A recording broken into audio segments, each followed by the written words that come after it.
YSRCP MLA Tatiparthi Chandrasekhar గారు join అయ్యారు. చంద్రశేఖర్ గారితో మాట్లాడారు. చంద్రశేఖర్ గారు, గుడ్ ఈవినింగ్ సార్.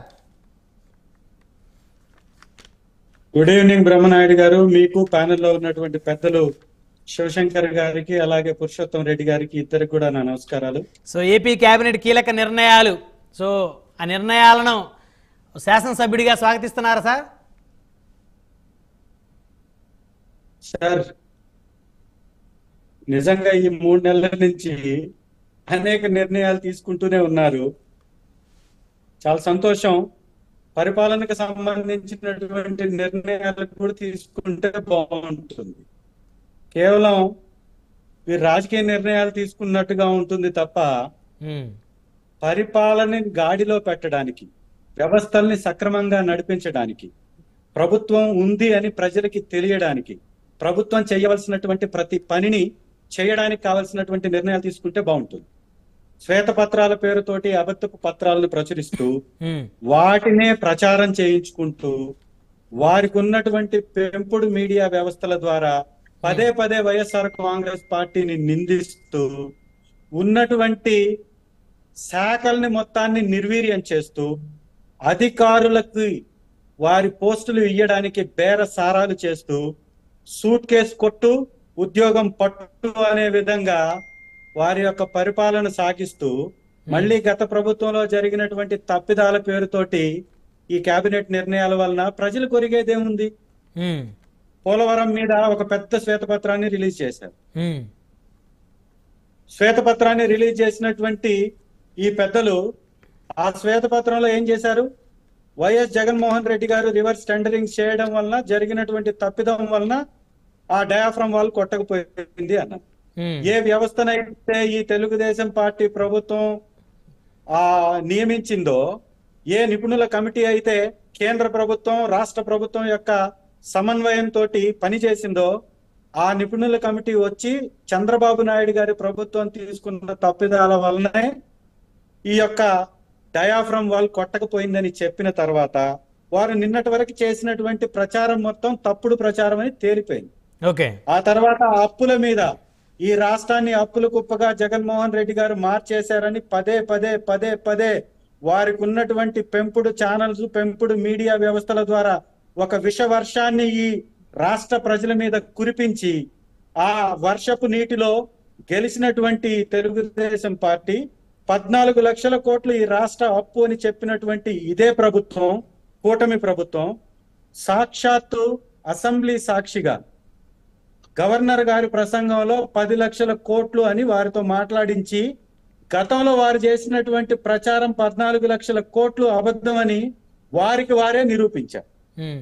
దాంతో పాటుగా ల్యాండ్ టైటిలింగ్ యాక్ట్ అనేది ఒక పెద్ద భూతం అని చెప్పి ఆ భూతం వలన మీరు ప్రజలందరూ ల్యాండ్ ని కోల్పోతారని ప్రచారం చేసి పర్సనల్ కాల్స్ ద్వారా కూడా ఓటర్ని రీచ్ అయి వైఎస్ఆర్ కాంగ్రెస్ పార్టీ ప్రభుత్వం మీద విషం చిమ్మినటువంటి ఈ కూటమి పెద్దలు ఇవాళ ఆ ల్యాండ్ టైటిలింగ్ యాక్టే గొప్ప అనేటటువంటి పరిస్థితికి వచ్చేశారు. వైఎస్ఆర్ కాంగ్రెస్ పార్టీ ప్రభుత్వంలో జీపీఎస్ విధానం, బ్రహ్మాండమైనటువంటి విధానం, పెన్షన్ విధానాన్ని జగన్మోహన్ రెడ్డి గారు ఆ రోజు తీసుకొస్తే పెద్ద ఎత్తున వారికి ఉన్నటువంటి పెంపుడు మీడియా వ్యవస్థల ద్వారా విషాన్ని కక్కారు. ఇవాళ అదే ఎన్డీఏ కూటమిలో భాగస్థులైనటువంటి వీరు యూపీఎస్ అనేటటువంటి స్కీమును తీసుకొచ్చి కేంద్ర ప్రభుత్వం జీపీఎస్ కి దగ్గరగా ఉన్నటువంటి నమూనాని, జీపీఎస్ నమూనాని అమలు పరుస్తుంటే ఆహా ఓహో సంబరాలు చేసుకుంటున్నటువంటి పరిస్థితి కనపడుతుంది. ఇలా ఒకటా రెండా చేసినటువంటి ప్రతి మంచి మీద విషం చిమ్మినటువంటి ఈ ఎన్డీఏ కూటమి ఈ రోజు అదే మేము ఇచ్చినటువంటి అమలు పరిచినటువంటి పథకాలు ఇస్తామని చెప్తుంది. మేము అమలు పరిచినటువంటి స్కీముల్నే వారు చేస్తానంటున్నారు. మీరు మాట్లాడుతున్నారు ఇందాకటి నుంచి వైఎస్ఆర్ కాంగ్రెస్ పార్టీ నుంచి ఎవరో కొంతమంది వెళ్ళిపోతే పార్టీకి నష్టం జరుగుతుంది అని.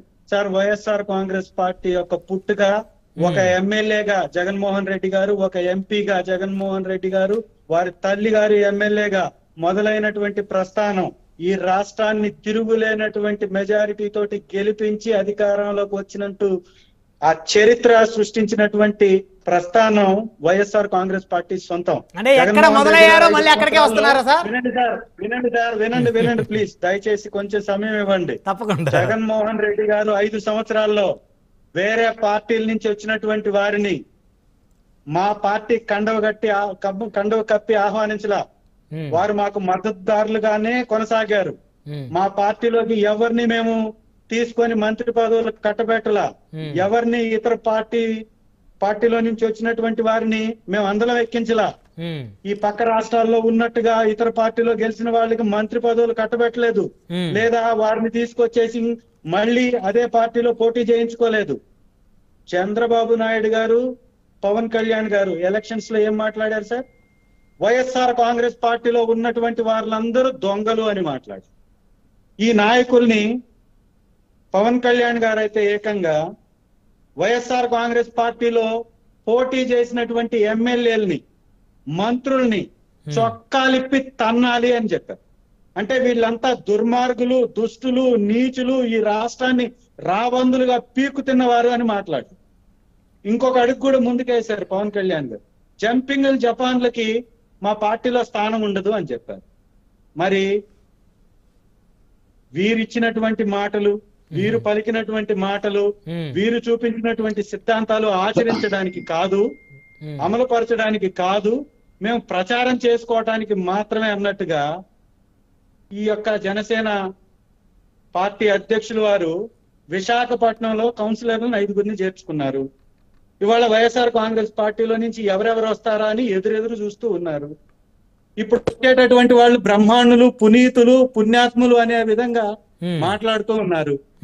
వైఎస్ఆర్ కాంగ్రెస్ పార్టీ చేసిన ప్రభుత్వాన్ని అమలు పరుస్తూ, అదే విధానాన్ని కొనసాగిస్తూ, ఆ నమూనాలనే కాపీ కొడుతూ ఇవాళ మా పార్టీ నుంచి వచ్చేటటువంటి వాళ్ళకి గ్రీన్ తివార్చి పరుస్తూ ఆహ్వానిస్తున్నటువంటి వీళ్ళది ఎలాంటి ప్రభుత్వం ఒక్కసారి ఆలోచించాలి.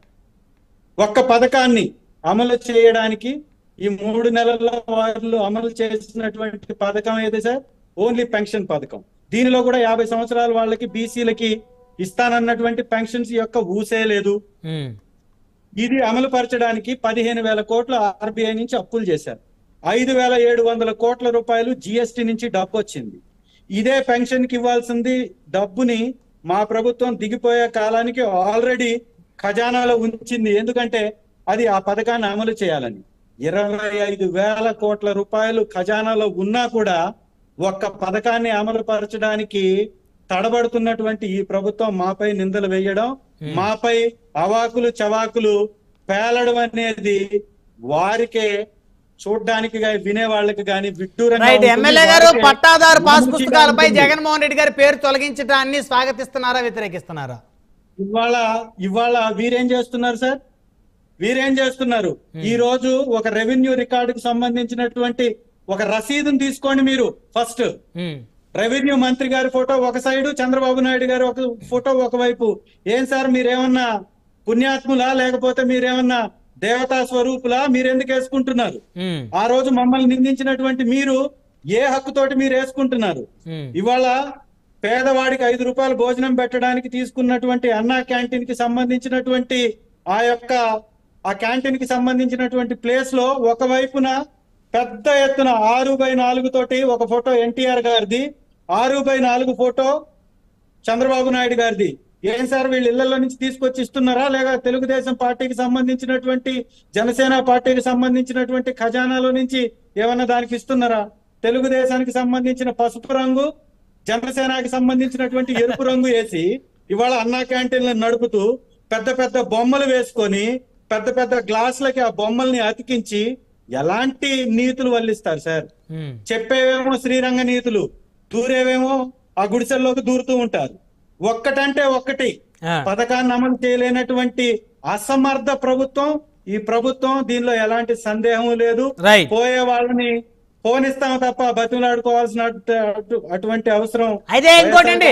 ఏమండి చంద్రశేఖర్ గారు, మీ ఎమ్మెల్యేల్లో చాలా మంది ఎమ్మెల్యేలు కూడా పార్టీ మారేందుకు రంగం సిద్ధం చేసుకున్నారు అనేటువంటి రకరకాల చర్చలు జరుగుతా ఉన్నాయి. సో ఆ లిస్ట్ లో మీరైతే లేరు కదా? ఎవరెవరు?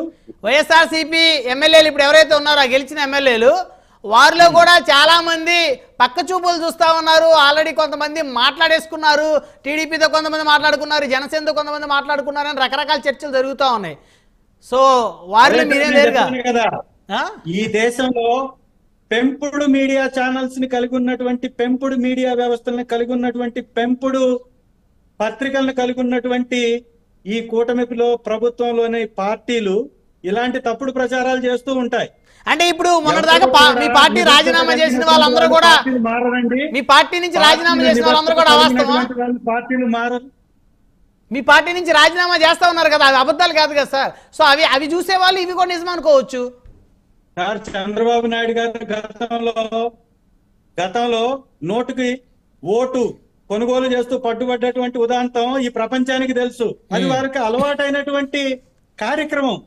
ఈ రోజు అధికారంలో ఉన్నటువంటి చంద్రబాబు నాయుడు గారి ప్రభుత్వం నిత్యం ఎవరైతే ఎదురు మాట్లాడతారో వాళ్ళ మీద దాడులు చేస్తారు, కేసులు పెట్టిస్తారు. ఒకటి, ఈ రాష్ట్రంలో ఎలాంటి పరిస్థితి ఉంది అంటే, ఎదురు మాట్లాడినటువంటి వారికి కేసు వస్తుంది, అనుకూలంగా మాట్లాడినటువంటి వారికి సూట్ కేసు వస్తుంది. కేసు మాత్రం ఖచ్చితంగా వస్తుంది. అది సూట్ కేసా లేకపోతే క్రిమినల్ కేసా, ఏదో ఒకటి పెట్టి వాళ్ళని ఆకట్టుకోనో, వారిని వశపరుచుకోనో, లేకపోతే వారిని భయపెట్టేటటువంటి కార్యక్రమం చేసి ఈ ప్రభుత్వ యొక్క అసమర్థతని కప్పిపుచ్చేటటువంటి ప్రయత్నం చేస్తున్నారు. పథకాలు ఎట్లాగా ఇవ్వలేరు, పథకాలు అటకెక్కిచ్చారు, అమరావతిని అటకెక్కిచ్చేశారు, పోలవరాన్ని అటకెక్కిచ్చేశారు. అమరావతి మీద ప్రేమ పుట్టుకొచ్చేస్తా ఉంది ఎమ్మెల్యే గారు మీకు. అంటే మా విధానం ప్రతిపక్షంలో ఉన్నాం, ప్రభుత్వం ఇచ్చినటువంటి హామీలని నెరవేర్చే విధంగా పోరాటం చేయటం ప్రతిపక్షం యొక్క బాధ్యత, పాత్ర. ప్రేమ పుట్టుకొచ్చేస్తుందని మీరు కొత్తగా అంటే ఎట్లా? మేము మూడు రాజధానిలో అమరావతి కూడా మాదొక రాజధాని. దాన్ని కోర్టుకు వెళ్ళి కట్టకుండా ఆపివేసినటువంటి వాళ్ళు ఎవరండి? తెలుగుదేశం నాయకులు కాదా? మరి కోర్టుకు వెళ్ళినటువంటి వాళ్ళకి ప్రేమ ఉందా? ఇవాళ కొత్తగా వారికి పుట్టుకొచ్చిందా? చంద్రబాబు నాయుడు గారు వస్తే మాత్రం కేసులు వేయకుండా చంద్రబాబు నాయుడిని కట్టనిస్తారు, వేరే ప్రభుత్వాలు వస్తే మాత్రం కేసులు వేసి అడ్డుకుంటారు. ఇది వారికి ఉన్నటువంటి విధానం. దీన్ని కొనసాగిద్దామా? కాబట్టి సార్, ఒకటి, మీరు చెప్పినటువంటి మాటలు ఈ రాష్ట్రంలో ఒక యాదవ సామాజిక వర్గానికి రాజ్యసభ సీటు ఇచ్చినటువంటి ప్రభుత్వం పార్టీ మాది. సో అలాంటి వ్యక్తులు ఎమ్మెల్సీగా ఇచ్చి మంత్రి పదవి ఇచ్చినట్టు తీసుకున్నటువంటి వ్యక్తులు కూడా మారుతున్నారంటే రాజకీయాల్లో విలువ ఉన్నటువంటి వారు ఎవరు చేయరు. అలాంటి వారిని ప్రజలు కూడా హర్షించరు. అలాంటి వారిని తీసుకున్నటువంటి పార్టీలు కూడా మనుగడ సాధించవు. ఇది వాస్తవం. రైట్. అలాంటి వారు ఇప్పటి వరకు ఉన్న పార్టీలు మాత్రం మనుగడ సాగిస్తే అనుకుందాం. మళ్ళీ వస్తాను మీ దగ్గరికి ఎమ్మెల్యే గారు, మళ్ళీ వస్తాను మీ దగ్గరికి. మేమేమి ఇతర పార్టీ వాళ్ళని కొనుగోలు చేయలేదే. ఇవాళ వార్తలు వస్తున్నాయి, మీరు ఎవరి పేరైతే చెప్తున్నారో 100 కోట్లు ఇస్తున్నట్టుగా వార్తలు వస్తున్నాయి. 100 కోట్లకి అంటే ఒక రాజ్యసభ సభ్యుడికే 100 కోట్లు ఇస్తున్నారంటే ఒక ఎమ్మెల్యేకి ఎంత ఇస్తారు చంద్రశేఖర్ గారు? సార్, ఎంతైనా ఇస్తారు వాళ్ళు. ఎందుకంటే ఎవరు మాట్లాడకూడదు, మాట్లాడితే వారి యొక్క డొల్లతనం బయటపడుతుంది. ఏ ఎమ్మెల్యే మాట్లాడినా వాళ్ళ డొల్లతనం బయటపడుతుంది. ప్రభుత్వం ఇస్తానన్నటువంటి ఒక్క పథకాన్ని కూడా ఇవ్వలేనటువంటి అసమర్థపు ప్రభుత్వం ఇది అని ఈ 3 నెలల్లోనే నిరూపించేసుకున్నారు. ఇప్పుడు వారికి ఉన్నటువంటి మంత్రులు మాట్లాడేటటువంటి మాటలకి గాని, వారు చేసేటటువంటి పనులకు గాని పొంతన పోలిక లేదు. మళ్ళీ వస్తారండి చంద్రశేఖర్ గారు మీ దగ్గరికి. రేషన్ షాపుల్లో, ఒక్క నిమిషం సార్, రేషన్ షాపుల్లో అక్రమంగా లక్షల కొద్ది టన్నుల బియ్యము రవాణా జరుగుతుంది. దాన్ని పట్టించుకునేటటువంటి నాదుడు లేకుండా పోయాడు. సమయం తక్కువ ఉంది చంద్రశేఖర్ గారు.